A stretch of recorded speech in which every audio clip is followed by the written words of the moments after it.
When the Galactic Council exiled Earth, they thought they'd rid the universe of its most unpredictable species. But what they didn't count on was humanity's resilience. As the Council's decision echoed through the cosmos, Earth's hidden preparations began to unfold. Project Starfall was activated.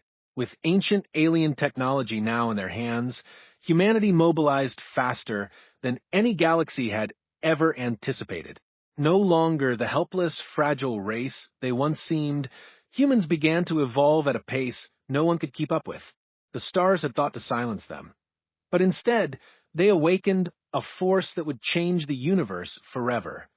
The verdict and the Revelation Ambassador Sarah Chun stood in the center of the Grand Assembly, surrounded by representatives from 3,000 alien civilizations. The massive chamber stretched upward into darkness, its walls lined with beings that defied human imagination.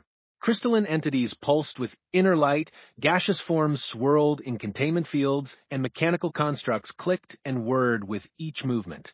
The air itself seemed to vibrate with the weight of accumulated wisdom from across the galaxy. The Arbiter, a towering being of pure energy contained within a geometric framework, spoke with a voice that resonated through every molecule in the chamber. The matter of species classification 7834, H, designation humanity, has been deliberated. The vote is unanimous. Sarah felt the familiar tightness in her chest that came with bad news, but her expression remained neutral. She had represented Earth for 7 years, arguing humanity's case before this council of advanced beings.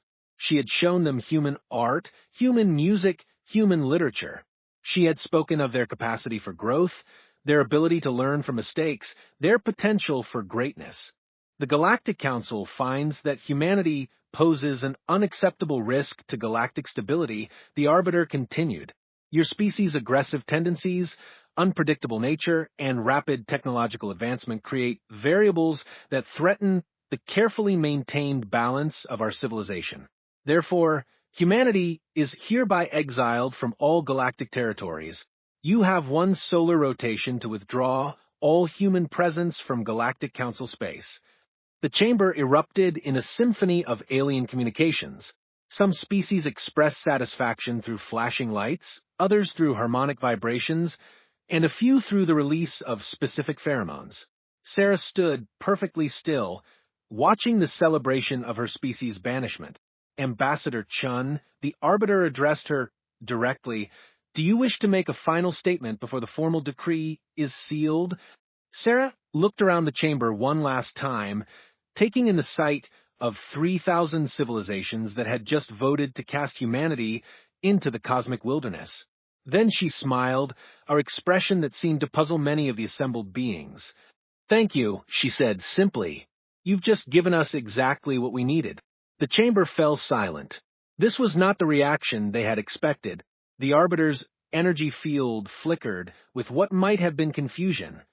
I fail to understand your response, Ambassador. Your species has been exiled. You will be forced to survive on the periphery of civilized space, cut off from galactic trade, technology, and protection. Sarah's smile widened. You assume we need any of those things.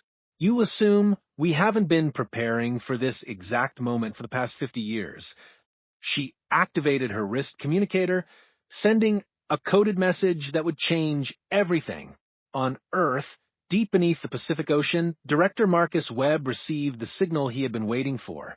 The 3 simple words that would unleash humanity's greatest secret. Phoenix has landed. Webb stood in the control center of Project Starfall, a facility that didn't officially exist according to any government record.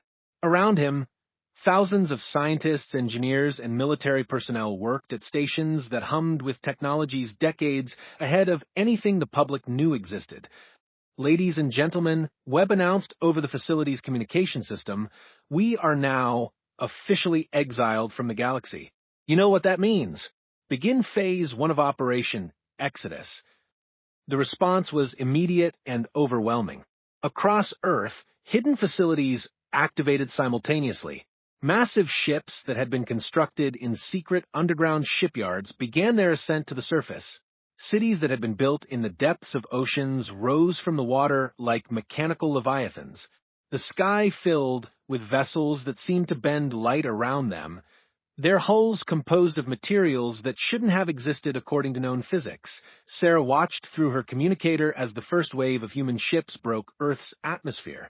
The alien delegates in the chamber began to express alarm through their various forms of communication. These weren't the primitive vessels they had expected. These were ships that incorporated technology far beyond what humanity should have possessed. Impossible, whispered the delegate from the Terran Coalition, a species that had been observing humanity for centuries. Where did they acquire such advanced propulsion systems? Sarah turned to face the assembled council. You want to know our secret? 50 years ago, we found something buried beneath the Antarctic ice. Something that had been waiting there for millions of years. We called them the architects, and they left us a gift. The discovery had been made by a geological survey team studying ice core samples. Deep beneath the ice, they had found structures that defied explanation. Perfectly geometric chambers filled with technology that seemed to respond to human presence. Most incredible of all, the technology had been designed to interface with human neural patterns, specifically Dr. Elena Vasquez, the lead scientist on the Antarctic project, had been the first to make contact with the architect systems. The moment she placed her hand on the central control node, her mind had been flooded with information. Star charts showing the locations of similar installations throughout the galaxy. Technical specifications for technologies that could revolutionize human civilization. And most importantly, a warning about the coming judgment. The architects had left records of their encounters with the Galactic Council. They had been a species much like humanity, curious, innovative, and adaptable. They had also been exiled, deemed too dangerous to exist within the established galactic order. But instead of accepting defeat, they had used their exile as an opportunity to transcend their limitations. The Council has made this decision before, Sarah continued, her voice carrying to every corner of the chamber. You exiled the architects 1,000,000 years ago. They left us instructions, technology, and most importantly, a choice. We could accept our exile and fade into obscurity, or we could use it as humanity's greatest opportunity. The human fleet that now filled the space around Earth numbered in the thousands. Each ship was a marvel of engineering, incorporating architect technology with human innovation. They moved through space with impossible grace, their quantum drives allowing them to manipulate space-time itself. But the most remarkable aspect of the human exodus wasn't the technology. It was the coordination. Every human settlement, every space station, every outpost began moving simultaneously. Families gathered their belongings and boarded transport ships. Scientists packed their research into specially designed containers. Artists carefully preserved their works in stasis fields. Even the pets came along, secured in comfortable habitat modules. The Galactic Council had expected chaos, desperation, perhaps even an attempt to negotiate. Instead, they witnessed the most organized evacuation in galactic history. Humanity was leaving not as defeated refugees, but as a species ascending to its next evolutionary stage. The alien delegates watched in stunned silence as the human fleet began to move beyond the solar system. Their destination was unknown, but their purpose was clear. They were not running from exile. They were running toward something greater. Where are they going? The Arbiter asked, its energy field fluctuating with what might have been concern. Sarah gathered her belongings and prepared to leave the chamber for the last time. Beyond your reach, beyond your understanding. You wanted us gone, and we're granting your wish. But remember this moment, because you'll never see its like again. You've just exiled the species that could have been your greatest ally. Instead, we'll become something you can't imagine. As Sarah walked toward the exit, her communicator chimed with a message from Captain Rodriguez aboard the flagship UES Prometheus. Ambassador, we're picking up energy signatures from 17 different star systems. The architect installations are coming online. Whatever we're supposed to find out there, it's waiting for us.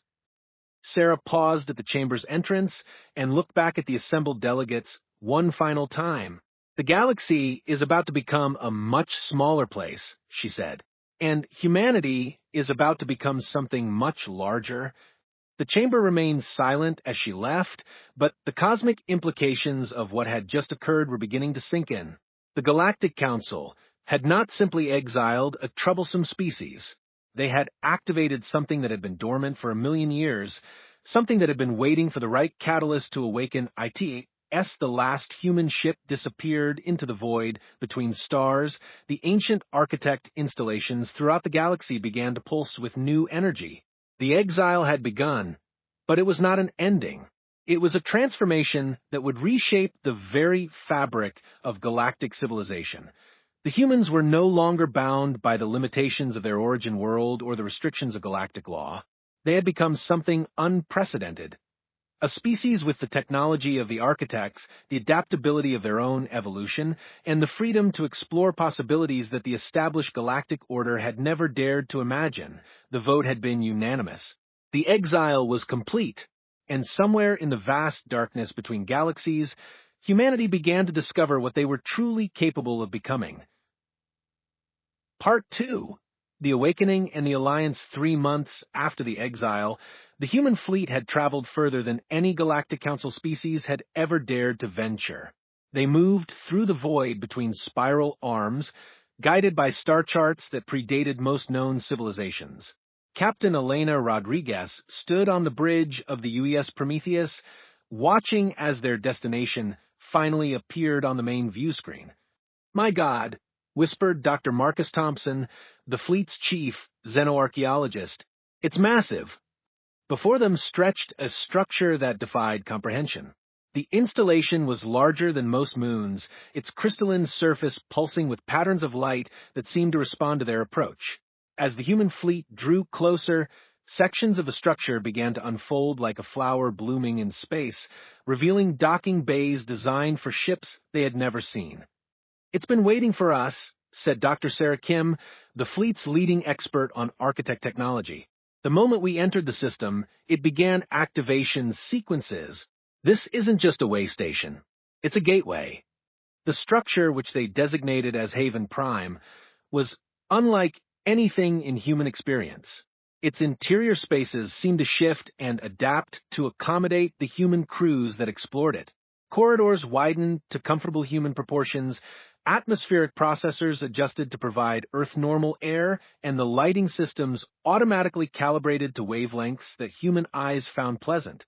But the most remarkable discovery came when Dr. Kim placed her hand on the central control nexus. The moment her palm touched the smooth surface, her consciousness exploded outward through a network that spanned the galaxy. She saw hundreds of similar installations, each one pulsing with dormant potential. But more than that, she saw the traces of other minds, other species that had found their way to these ancient refuges. "There are others," she gasped, her eyes wide with wonder. "The architects didn't just leave technology for us. They left it for anyone who shared their vision." The first contact came 2 weeks later. Captain Rodriguez was reviewing supply reports when her tactical officer called out in excitement. "Captain, we're detecting an approaching vessel. Design unknown, but it's definitely artificial." The ship that emerged from the quantum foam was elegant in its simplicity. Its hull seemed to be composed of living metal that flowed like liquid but maintained structural integrity. As it approached Haven Prime, the station's communication systems activated automatically, providing translation protocols that had been dormant for millennia. Unknown vessels came a voice that carried harmonics impossible for human throats to produce. "We are the Seekers. We have traveled far to find those who awakened the Great Network. We wish to speak with you." The meeting took place in Haven Prime's central assembly chamber, a space that had configured itself to accommodate both human and Seeker physiologies. The Seekers themselves were unlike anything in human experience. They stood nearly 3 meters tall, their elongated forms covered in skin that shifted between translucent and opaque. Their faces were dominated by large, multifaceted eyes that seemed to see across multiple spectrums simultaneously. Their leader, who introduced himself as Synthesis of Distant Stars, spoke with a voice like crystal chimes. "We have been wandering the outer reaches for 700 years, exiled from our home galaxy for the crime of seeking knowledge beyond approved boundaries. When we felt the network awakening, we knew that the time of isolation was ending. Dr. Thompson leaned forward, his scientific curiosity overcoming diplomatic protocol. You were exiled too. By whom? The hegemony of ordered worlds, Synthesis replied, his form flickering with what might have been emotional resonance. They claimed our research into consciousness expansion threatened the stability of their civilization. They were correct, but they failed to understand that some threats are necessary for growth. The parallels to humanity's own situation were startling. The Seekers had been cast out for pushing the boundaries of what their society considered acceptable. They had survived in the void between galaxies, gradually discovering other architect installations and learning to interface with the ancient technology. We are not the only ones, Synthesis continued. 3 days ago, we detected another activation signature. The builders are coming. The builders arrived with characteristic dramatic flair. Their fleet consisted of ships that seemed to be constructed from pure geometry, their hulls composed of interlocking shapes that shifted and reconfigured as they moved. The ships themselves were works of art, each one unique, each one a testament to the aesthetic vision of its creators. The builder delegation was led by a being called Prime Constructor Geometric Dream. Unlike the flowing forms of the Seekers, the builders were angular and precise, their bodies composed of what appeared to be living crystal that grew in perfect mathematical patterns. We felt the networks awakening from 3 galaxy clusters away. Geometric Dream announced, his voice carrying the precision of a master craftsman. Our sensors detected the quantum resonance patterns characteristic of consciousness-machine interface. We knew that either the architects had returned, or someone had achieved the synthesis they left behind. The story of the builders was similar to that of the Seekers and humans. They had been a species of unparalleled engineers and artists, capable of creating technology that bordered on the miraculous. But their home civilization had feared their innovations, viewing them as a threat to established order and tradition. They called us disruptors, Geometric Dream explained, his crystalline form pulsing with complex light patterns. They said our creations were too beautiful, too perfect, too far beyond what their society could accept. So they exiled us, forcing us to take our gifts to the void between stars. As the 3 species shared their stories, a remarkable pattern emerged. Each had been exiled not for being violent or destructive, but for representing change. The Galactic Council, the hegemony of ordered worlds, and the Builder Collective had all made the same choice.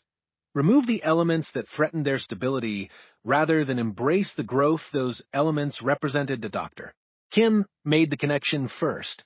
The architects left their technology for us specifically, not for any species, but for species like us, the exiles, the ones who push boundaries. Her theory proved correct when they began to explore the deeper functions of the network.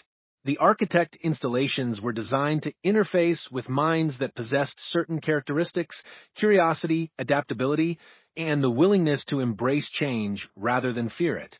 The technology literally would not respond to consciousness patterns that prioritize stability over growth.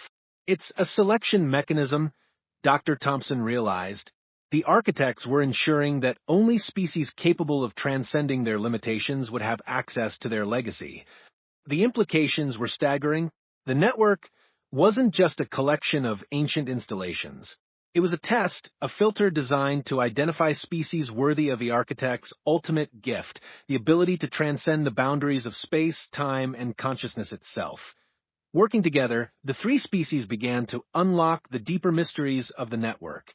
The Seekers contributed their knowledge of consciousness expansion, having developed techniques for linking multiple minds across vast distances. The Builders provided their mastery of quantum engineering, allowing them to construct interfaces between the organic and the mechanical. Humans brought their adaptability and intuitive understanding of the architect systems. The breakthrough came when Dr. Kim's synthesis of distant stars and Prime Constructor Geometric Dream linked their consciousness through the network simultaneously. The moment their minds touched the ancient systems together, the entire installation transformed. Walls became transparent, revealing the true scope of the structure. Haven Prime wasn't just a way station. It was a living entity, a fusion of consciousness and technology that had been dormant since the architect's disappearance. The station began to grow, its crystalline structure expanding and evolving, creating new spaces and new possibilities. "We're not just using their technology," Dr. Kim whispered, her consciousness still partially merged with the network. "We're completing it." The architects didn't disappear. They evolved beyond physical form, but they left the means for others to follow. The network revealed its true purpose: to create a new form of civilization that transcended the limitations of individual species, individual planets, even individual galaxies. The architects had seeded the cosmos with the tools necessary for consciousness itself to evolve, to become something greater than the sum of its parts. As the three species worked together to unlock more of the network's capabilities, they began to change. Humans found their mental capacities expanding, their ability to process information increasing exponentially. Seekers discovered new dimensions of consciousness they had never imagined. Builders gained the ability to create with pure thought, their designs becoming reality through direct interface with the ancient systems. But the most profound change was in how they related to each other. The boundaries between species began to blur as they shared consciousness through the network. They remained distinct, but they also became something more, a collective intelligence that preserved individuality while achieving unity. "We're becoming what the architects intended," Synthesis of Distant Stars observed, his form now flickering with patterns of light that matched the network's pulse. Not a single species transcending its limitations, but consciousness itself evolving to its next stage. The transformation was accelerating. Other installations throughout the galaxy were coming online, each one adding to the growing network of evolved consciousness. And somewhere in the void between galaxies, other exiled species were feeling the call, drawn by the promise of transcendence. The Galactic Council's decision to exile humanity had not removed a threat. It had catalyzed the awakening of something that had been waiting for millions of years. The age of separate species competing for resources and territory was ending. The age of unified consciousness exploring infinite possibilities was about to begin. Part 3. The Reckoning and the New dawned 6 months after the awakening of the network. The galaxy had become a very different place. The Galactic Council convened in emergency session as reports flooded in from monitoring stations throughout their territory. Ancient installations that had been dormant for millennia were suddenly active, emitting energy signatures that defied understanding. Arbiter Prime, Consciousness of Order, stood before the assembled delegates, its energy field fluctuating with patterns that conveyed deep concern. "The situation has escalated beyond our initial projections. The exiled species have not simply vanished into the void. They have activated something that threatens the fundamental structure of galactic civilization." The evidence was undeniable. Trade routes that had been stable for thousands of years were experiencing temporal anomalies. Ships were arriving at their destinations before they had departed. Communication networks were carrying messages from the future. Most disturbing of all, some council species were reporting that their populations were experiencing spontaneous evolution events. Ambassador Keelanine, representing the Mechanist Collective, transmitted a data burst that filled the chamber with holographic displays. "Our analysis indicates that the ancient installations are generating what we can only describe as consciousness fields. These fields are somehow accelerating the mental development of any species that comes into contact with them. Evolution cannot be forced," declared the delegate from Eternal Hierarchy, a species that had remained unchanged for over 1,000,000 years. "What we are witnessing is contamination, not growth. The exiled species are spreading some form of mental virus that threatens the stability of ordered civilization." But even as the Council debated, the changes were accelerating. On worlds throughout the galaxy, beings were beginning to experience thoughts and sensations that transcended their original neural architecture. Artists were creating works that seemed to exist in multiple dimensions simultaneously. Scientists were solving problems that had puzzled their species for generations. Children were being born with capabilities that their parents couldn't understand. The first direct contact came without warning. Ambassador Chun materialized in the center of the council chamber, her form flickering with the same patterns of light that had been observed around the ancient installations. She appeared solid, yet the energy sensors indicated she was somehow existing in multiple dimensional states simultaneously. "Hello again," she said, her voice carrying harmonics that resonated directly in the minds of the assembled delegates. "I thought it was time we had a conversation." The chamber erupted in chaos. Security systems activated, but their weapons passed harmlessly through Sarah's form. Delegates demanded explanations, threatened retaliation, and called for immediate evacuation. Through it all, Sarah stood calmly in the center of the storm, waiting for the commotion to subside. "You're afraid," she observed when the chamber finally quieted. "I understand. You've built your civilization on the principle that change is dangerous, that growth threatens stability. But you've made a fundamental error in your reasoning. Arbiter Prime's energy field pulsed with aggressive patterns. You have violated council space. You have interfered with our internal affairs. You have introduced unauthorized evolutionary pressures into our territories." Sarah smiled, an expression that now seemed to contain depths of meaning that the delegates couldn't fully comprehend. "We haven't interfered with anything. We've simply become what we were always meant to be. The architects left us the tools, but the choice was ours, just as it's yours now." She gestured, and the chamber filled with images of what humanity had become. No longer confined to individual bodies, human consciousness existed as a collective network that spanned multiple galaxies. They had retained their individuality while achieving unity, their creativity while gaining wisdom, their adaptability while finding purpose. "We're not trying to force evolution on anyone," Sarah continued. "The network responds only to consciousness that actively seeks growth. The changes you're observing in your territories are the result of individuals choosing to embrace their potential rather than fear it." The implications were staggering. The consciousness fields weren't attacking or invading. They were simply offering opportunities for growth to anyone ready to accept them. The council species that were experiencing evolution events were doing so because some of their members had chosen to transcend their original limitations. "You're destroying the natural order," protested the delegate from the Preservation Alliance. "Millions of years of careful balance, reduced to chaos in a matter of months." "What you call order, we call stagnation," Sarah replied. "What you call balance, we call fear. The galaxy is full of species that could achieve wonders beyond imagination, but they're held back by governments that prioritize stability over potential." The truth of her words was evident in the chamber itself. Several delegates were beginning to show signs of spontaneous evolution, their forms flickering with new patterns of energy. They were changing not because they were being forced to, but because they were finally allowing themselves to grow. Dr. Kim materialized beside Sarah, her consciousness now expanded to encompass perspectives from across the galaxy.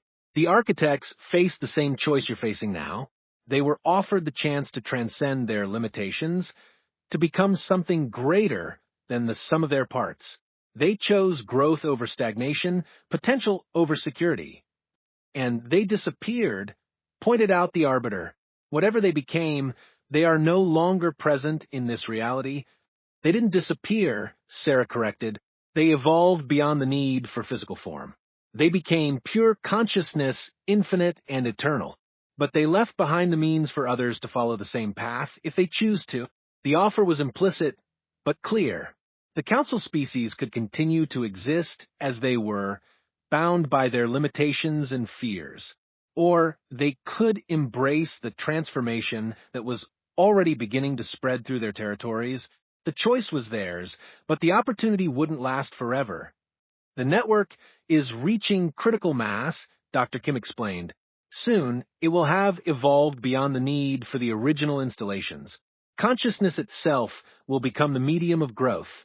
When that happens, species that have chosen to remain static will find themselves increasingly isolated from the greater cosmic community." The debate that followed lasted for days. Some delegates argued for military action, proposing to destroy the ancient installations before they could cause further changes. Others suggested negotiation, hoping to find a compromise that would preserve their civilization while acknowledging the new reality. A few brave voices called for embracing the transformation, arguing that their species had stagnated for too long. The decision came not from a council, but from the people themselves. Across the galaxy, billions of beings were making individual choices to connect with the network.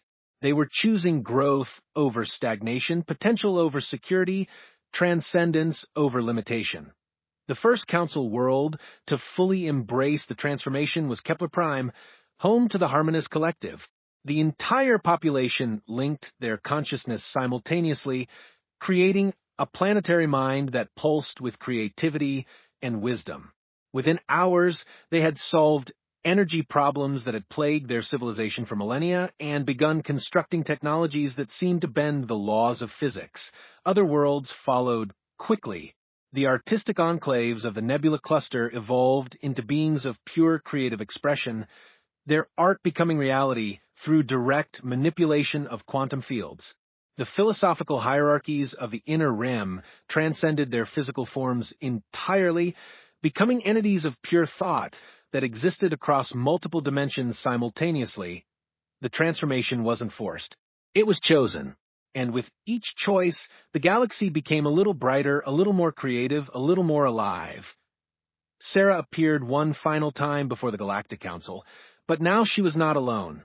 Beside her stood representatives of hundreds of species, all of them evolved beyond their original forms, all of them radiating the same patterns of transcendent consciousness. "The offer remains open," she said, her voice now carrying the harmonics of countless minds speaking in unity. "You can continue to exist as you are, in your own space, maintaining your own traditions. We won't force change on anyone, but the galaxy is moving forward with or without you." The assembled consciousness gestured, and the chamber filled with images of what the galaxy was becoming. Worlds transformed into gardens of unimaginable beauty, species working together to explore mysteries that had been beyond individual comprehension, technologies that seemed like magic, but were simply the natural result of consciousness freed from artificial limitations. "This is what the architects intended," Sarah continued. "Not the dominance of one species over others, but the evolution of consciousness itself. The galaxy is big enough for all of us, but it's also ready for something bigger than any of us could achieve alone." The vote was closer than anyone had expected. In the end, 47% of the council species chose to embrace the transformation. 38% chose to remain in their original forms while acknowledging the new reality. Only 15% voted to resist the changes entirely. The galaxy that emerged from this cosmic transformation was unlike anything that had existed before. Species that had been locked in competition for resources now worked together to explore infinite possibilities. Technologies that had seemed impossible became routine. Art, science, and philosophy merged into new forms of expression that transcended traditional boundaries. The exiled species had become the foundation of a new cosmic civilization. Humanity, the Seekers, the Builders, and dozens of other transcendent species formed the core of a collective consciousness that spanned multiple galaxies. They had retained their individuality while achieving unity, their creativity while gaining wisdom, their adaptability while finding purpose. The Galactic Council's decision to exile humanity had not removed a threat. It had catalyzed the birth of something unprecedented. A civilization based not on competition and control, but on cooperation and transcendence. The age of separate species, fighting for dominance, was ending. The age of unified consciousness exploring infinite possibilities had begun, and somewhere in the vast network of evolved minds, the architects smiled. Their long exile was over. They had found worthy successors to carry consciousness forward into realms of possibility that even they had only dreamed of exploring. The galaxy had voted to exile Earth. But in doing so, they had unknowingly voted to transform themselves into something greater than any single world could ever be. The story of isolation had become the story of evolution. The tale of exile had become the legend of transcendence, and in the infinite reaches of space, consciousness continued to grow, continued to explore, continued to become more than the sum of its parts. The real journey had only just begun.